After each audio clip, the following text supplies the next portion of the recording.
Welcome back, everybody. Thank you for joining me here today so that we can discuss Body and Soul. Now, this is the Canon Films produced remake, not the original one from the 40s, so keep that in mind.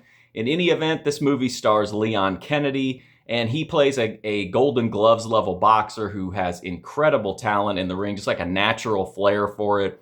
He's charismatic, so he's able to kind of like talk people into the seats, but he can also back up what he says. But in honesty, he's not that interested in becoming a boxer.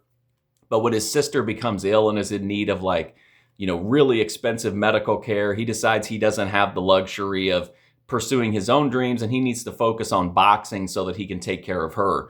It's very noble the way that it gets started, but once he's got his foot in the door, it becomes clear that, the money and the fame and the prestige and all of that can really lead to some temptations that could pull him off the path. And the movie follows what happens as he continues to climb the ladder in search of help for his sister, but gets into some problems along the way. So this remake of Body and Soul, it's enjoyable. It's a Canon Films production, which means that there's some off stuff about it.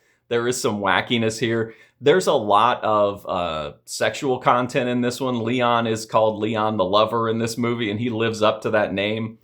There's some great dialogue. Some of it's awkward, but there's some really good exchanges. Leon Kennedy's performance is really good. I thought overall the cast was good here. There's just something about it that's like a little bit off. The tone is kind of weird. The original movie is like really, really serious. It's almost like a film noir. This one has almost like an absurdist element to it, but it's not like super blatant. So it's not a slapstick movie, but there are moments of it that is just like, man, this is a serious story, but this is an unserious way of approaching it sometimes. And I felt like that happened quite a bit here. The boxing matches themselves are not brutal and hyper realistic.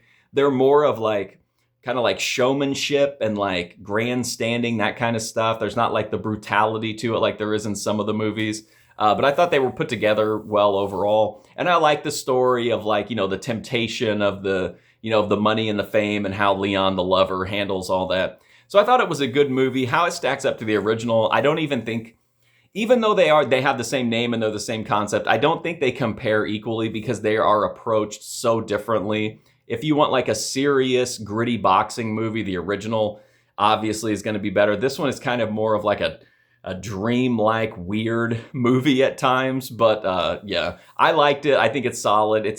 I can tell just by watching it that it's a Canon Films movie. It just has some of those little Canon touches, but I had a good time revisiting Body and Soul, and definitely made me want to go back and check out the original again as well. But anyway, I give Body and Soul with Leon Kennedy a big thumbs up. I had a good time with it. It's odd, it's fun, it's goofy, and I think overall it's very entertaining. So thank you so much for watching this video. I do greatly appreciate it, and hopefully I'll see you soon.